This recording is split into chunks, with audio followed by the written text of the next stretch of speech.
Britain's strictest head teacher has hit out at so-called gentle parents, saying that they are raising kids to be ill-equipped for school, and blames softer parents for children not being able to read and not even potty trained when starting school. Now, Katharine Birbalsingh says that modern guidance from parenting books can be quite harmful, and she'd prefer that people would read some advice maybe from the 1950s, which includes things like shouting at kids or using light smacking to teach discipline.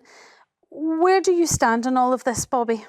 Okay, so I know the teacher you're talking about, and I think the best answer, obviously, is my answer, which is to be massively soft and emotionally intelligent when you're looking at your kids and developing them as people. And the moment they go outside the guidelines, be massively right-wing and a dictator and tell them, shut it, all right? Isn't that a bit confusing for children? No, it's not confusing. I think if we don't think about our kids' emotional intelligence, we're missing something here. I think as we've evolved as a species, we can do this now. But at the same time, that it's almost like, you know, talk softly and carry a big stick. You need to be able to know, they need to know that there is a line that they mustn't cross. Okay. So it's a mixture of the both. And I think the problem with this head teacher is she's seeing things in black and white terms and wants to go back to the 50s. So maybe there's a middle ground there, Mike? I don't think you need to hit a middle ground. Ms Birbalsingh is the best head teacher in this country. We know that from the results that she's, managed The best head teacher for results, not possibly the best head teacher. Hang on, Bobby. She took over a failing school near Wembley and turned it into the most successful school in the country. That is good. And one of the issues... On results. Sorry? On results. Which is my point. Hang on. I'm about to finish. One of the issues which is central to the way she does things is strict discipline in the school. No talking in the corridors. Children don't have their mobile phones. Now, if parents had the same attitude towards their children at home, they'd be producing better children who were more orderly and had more respect for their parents. So, first of all, I respect what Miss Birbalsingh says. And secondly, is it not true that parents have lost almost total communication with their kids these days because they stare at computers and don't have a lot of downtime, together time with the parents? They don't even eat together these days. Well, it certainly has been a criticism of modern parenting for sure, but what we're talking about here is that tough parenting versus this modern gentle parenting, and which is better.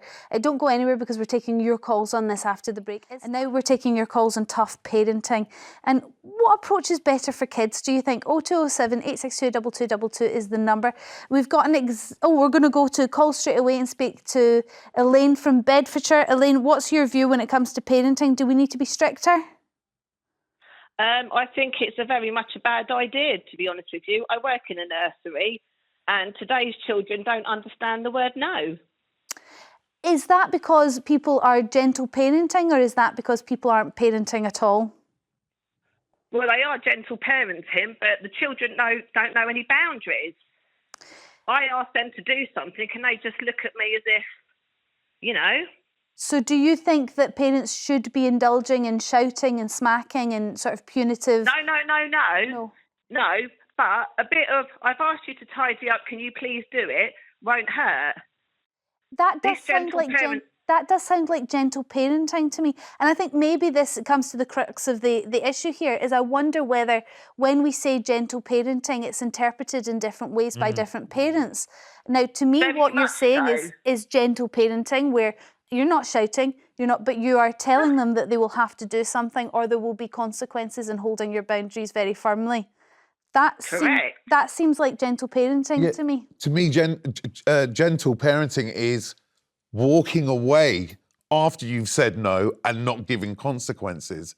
But what I don't want, and I think you agree with this, Elaine, is smacking, shouting, etc., because you see that reflected back at you with those toddlers literally within a couple of minutes. Well, do you, with your more authoritative parents at the nursery, are those children better behaved, or are they more sort of wild?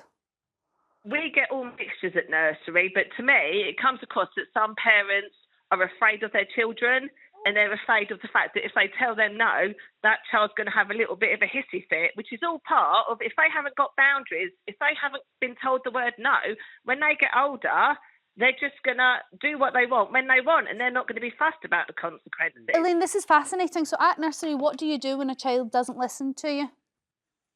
We have kind hands, we have kind teeth, and we have kind feet at nursery, and we just repeat it over and over and over again.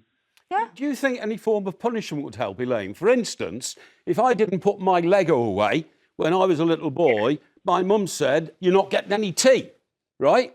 And I wouldn't get any tea, and I knew if I don't put the Lego away, I literally didn't get my beans on toast and sausages. Yeah, but I mean, I am bound by rules and regulations of what I can and what Oh, yes. But Elaine, I'm not talking about you. I'm talking about other parents, you know, the parents at whose homes your children go to. No, because a lot of them, they just literally, like the conversation earlier, they get picked up, they go home, they sit in front of an iPad and they go to bed. Yeah. Well, that sounds less like... We parent them more than the parents. Honestly, Elaine, that sounds more like lazy parenting than gentle parenting to me, if that's exactly what's happening. But thank you very much for your insight on that and your views. Caesar from Wiltshire, what's your view when it comes to parenting? Do we need to be a little bit firmer? Yes, I was very firm with my children. I've got 2 boys. I've got 3 actually. My daughter is now 36 and she's a very respectful young lady, and she's a credit to me. People say she's a credit to me because I was very strict. My 2 boys now are in uni, and I was very strict, and I was smacking them until they were 12. Because I feel when they are 12, then they know exactly what they are doing. Yeah, I'm just wondering whether you have to smack to be able to enforce your rules, whether you have to raise your voice, whether actually smacking and shouting at a child is a sign that says that you've actually lost control. Yeah, for me, my children, the naughty steps, it didn't help because they would just sleep, or like they would just play, So you for just me, get up from the naughty step. It didn't work. So for me, as an African mother, and I'm speaking for most African mothers, our way of mothering or of taking care of our children is to smack them. Not all the time. No. Like my kids. I completely appreciate that. I appreciate that different countries and different cultures discipline in different ways. What would you say about the smacking situation? Would you ever smack your children? I personally wouldn't. When the kids were really small, we would do literally a little tap, because when a kid's 2 years old, that is enough. Caesar, I understand the cultural differences. It doesn't mean, therefore, it's the right way to bring up your children. Look, I've already said, be calm, be soft, but carry a big stick as a cliche. I'm not sure if smacking is the right way to go about it, because ultimately what you're telling your kids is, okay, if you do wrong, there's going to be consequences, but those consequences are always going to be physical and they're going to hurt you. And I'm not sure that's great developmentally for a child, especially after they're a toddler. Caesar, thank you very much for your call. Should say it's smacking as well as illegal in parts of this country, Scotland and the like. Chris from Kent, what's your view on this? My view is to be firm, but never to smack, never to assault a child. I'm 53 years old, and I took many a beating as a child, and I think that stood me in good stead to revise the way I treated my children. So my children are now 26, 21 and 18, and I've never touched any one of them. But something really interesting happened when my eldest son, when he was about 5 years old, we were at a soft play centre, and I was watching my child play, and suddenly the parent next to him jumped up and smacked the child next to him. And then she shouted, "What were you smacking him for?" And the child said, "Because he was smacking him." And I stood and watched the situation. I thought, oh, wow, so what she's done is teach the child, if you hit someone, you get smacked. So he saw someone else smacking, so he hit them, and all she's done is teach the child to smack. Chris, we're running out of time here, but going on. It has always confused me how you're going to teach someone not to be violent by being violent. But hey, parents are going to parent the way they feel fit. Chris, thank you very much for your call. Thanks to Bobby and Mike for being such a brilliant panel and for all your calls and insights.